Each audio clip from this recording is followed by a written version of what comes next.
Baik, Assalamualaikum warahmatullahi wabarakatuh. Perkenalkan, sini saya Rahmat Safano Desira dari Telkomd akan menjelaskan membuat video penjelasan tentang tugas arsitektur komputer. Oke, baik. Jadi di sini sesuai dengan tugas, yaitu adalah analisis pemetaan memory cache dengan metode direct associative dan set associative mapping. Oke, jadi sebelum itu di sini 4 digit NIM terakhir saya itu adalah 1041. Sehingga alamat uji yang akan dibentuk itu 104100 atau hexadesimalnya demikian. Oke, jadi yang pertama itu ada penentuan parameter sistem. Diketahui skenario sistem sebagai berikut. Yang pertama itu ukuran memori utama 16 MB atau sama dengan 2/24 byte, sehingga panjang alamat memori itu bisa menyimpan hingga 24 bit. Kemudian ada ukuran cache sama dengan 16.000 line atau sama dengan 2/14 line. Terus selanjutnya ada ukuran blok atau baris cache sama dengan 4 byte atau 2/2 byte. Nah, karena ukuran bloknya itu 4 byte, maka jumlah bit word atau offsetnya itu logaritma dari 4 atau 2 bit. Nah, sehingga jumlah bit alamat blok itu 24 dikurangi 2 offsetnya itu 22 bit.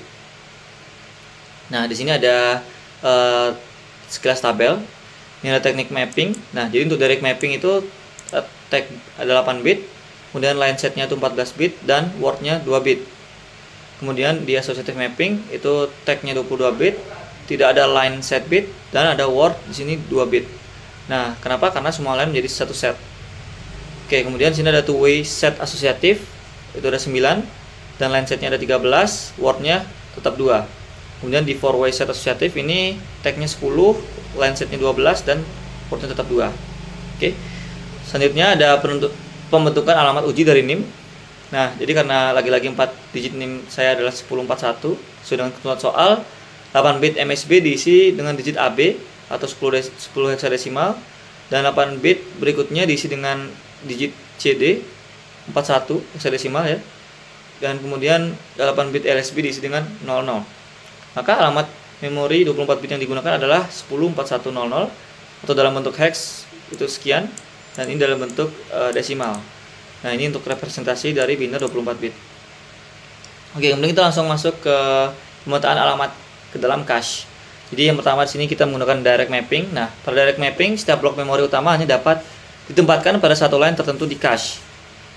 Nah, fungsi pemetaannya itu ada I sama dengan J modulo M, dengan I sama dengan nomor line cache, J sama dengan nomor blok memori, dan M itu adalah jumlah line cache atau 2/14 atau 16.384. Nah, kemudian di sini ada nomor blok memori yang dihitung dari alamat byte-nya. Ini untuk J sebenarnya alamat atau ukuran blok ya.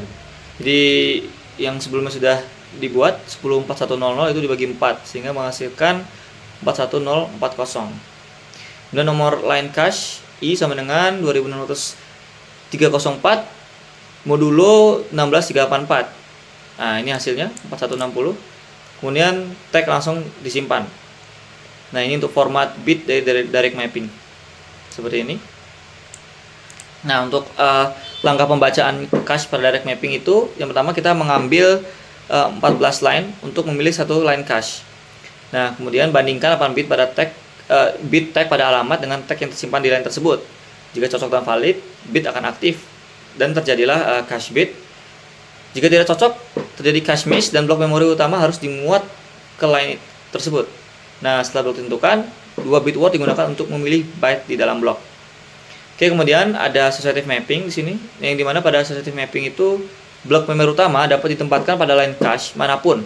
Artinya tidak ada field line set pada alamat. Semua line cache dianggap sebagai satu kumpulan penuh. Nah, di sini ada format bit pada associative mapping. Dia langsung tag dan langsung word, tidak ada line set di sini ya. Nah, ini untuk tag yang disimpan tuh alamat sesuai NIM tadi 104100 adalah 22 bit pertama, yaitu bit yang ini, yaitu yang di sini. Nah, dapat juga dilihat sebagai nomor blok yang tadi ya, 266304 atau 0x41040. Nah, cara kerja pencariannya itu yang pertama, cache memiliki seluruh tag pada semua line secara paralel. Jika salah satu tag cocok dan valid, terjadi hit. Jika tidak ada yang cocok, terjadi miss. Kemudian blok dapat ditempatkan pada line kosong mana saja atau line yang dipilih oleh kebijakan replacement. misalnya LRU atau first in first out. Oke, kemudian ada set associative mapping dengan K sama dengan 2. Nah, pada two-way set associative, cache dibagi menjadi sejumlah set dan setiap set berisi 2 line. Nah, jadi jumlah setnya itu ada 16384 dibagi 2, itu hasilnya 8192 atau 2 pangkat 13. Nah, nomor setnya itu 266304 modulo 8192, hasil yang tadi ya. Itu hasilnya kembali ke 4160. Nah, kemudian menghasilkan tag di sini. Nah, format bit two-way set associative itu kurang lebih seperti ini. Jadi ada 9 bit di tag, kemudian di line set itu ada 13 bit, karena satu bitnya pindah ke sini. Kemudian ada word, itu 2 bit. Nah, jadi blok hanya dapat ditempatkan pada salah satu dari 2 line dalam set 4160, yaitu 8320 atau di line 8321. Nah, ini untuk mekanisme aksesnya. Itu ada ambil 13 bit set untuk memilih set, kemudian bandingkan 9 bit terhadap 2 tag dalam set tersebut. Jika ada yang cocok maka dia akan hit, dan jika tidak cocok maka terjadi miss dan blok dimasukkan ke dalam salah satu line dalam set. Nah, kemudian yang terakhir di sini ada set associative mapping dengan kesamaan dengan 4. Nah, pada four-way set associative ini setiap set itu berisi 4 line. Nah, jadi jumlah set itu dibagi 4. Ya, jadi hasilnya 4096 atau 2 pangkat 12. Nah, ini untuk nomor setnya tinggal dimodulukan 266304 modulo 4096 sehingga hasilnya adalah 64. Kemudian tinggal membentuk tagnya. Nah, ini untuk nomor tagnya. Nah, ini untuk format dari four-way set associative, di mana tagnya ada 10 bit dan setnya 12, kemudian wordnya ada 2 bit di sini. Jadi ada 4 kemungkinan yang bisa ditaruh. Nah, itu ada dalam line 256, line 257, 258, dan 259. Semakin besar nilai K, semakin fleksibel penempatan blok dalam set dan semakin kecil kemungkinan konflik miss. Namun, logika mencocokkan tag menjadi lebih kompleks. Kemudian ini ada diagram. Ini untuk direct mapping. Ini ada associative mapping, two-way set associative, four-way set associative. Ini ada strukturnya. Nah, oke, jadi ini adalah tabel rangkuman hasil dari pemetaan. Di sini ada direct, ini alamat ujinya, nomor bloknya, dan ini line setnya itu ada di 4160. Tagnya 0x10. Nah, kemungkinan penempatan itu hanya di line 4160. Kemudian pada asosiatif itu line setnya tidak ada, maka kemungkinan penempatan itu bisa di line mana saja. Terus untuk two-way set asosiatif di sini itu di set di 4160. Nah, tadi terdapat dua kemungkinan, itu ada di line 8320 dan atau 8321. Nah, untuk four-way itu ada di 4 kemungkinan tadi, dari line 256 hingga line 259. Oke, kemudian yang terakhir di sini ada analisis dari kelebihan dan kekurangan. Nah, pada direct mapping itu kelebihannya strukturnya paling sederhana dan cepat dalam implementasi. Kemudian hardware relatif murah karena hanya perlu satu pembanding tag dan waktu akses cenderung rendah. Tapi kekurangannya rentan terhadap konflik miss karena satu blok hanya punya satu line tujuan. Kemudian di sini associative mapping kelebihannya itu paling fleksibel karena blok dapat ditempatkan di line mana saja. Konflik miss paling kecil.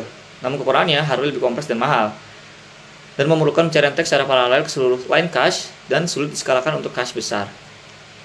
Kemudian untuk set associative mapping itu kelebihannya menjadi kompromi antara direct dan asosiatif, mengurangi konflik miss dibanding direct mapping, dan kompleksitas lebih rendah daripada full asosiatif. Kekurangannya lebih kompleks dibanding direct mapping. Nah, masih mungkin terjadi konflik miss jika semua line dalam satu set terisi blok yang saling bersaing, dan semakin besar K, misalnya four-way, semakin kompleks logika pencocokan dan replacement. Oke, mungkin ini ada kesimpulan. Nah, jadi berdasarkan hasil perhitungan untuk alamat uji berdasarkan tim tadi, itu dapat disimpulkan bahwa direct mapping memberikan struktur paling sederhana namun paling rentan terhadap konflik miss. Nah, associative mapping memberikan fleksibilitas tertinggi karena blok dapat ditempatkan di mana saja. Kemudian, set associative mapping two-way dan four-way merupakan solusi kompromi yang setimbang antara kinerja dan kompleksitas untuk sistem cache modern.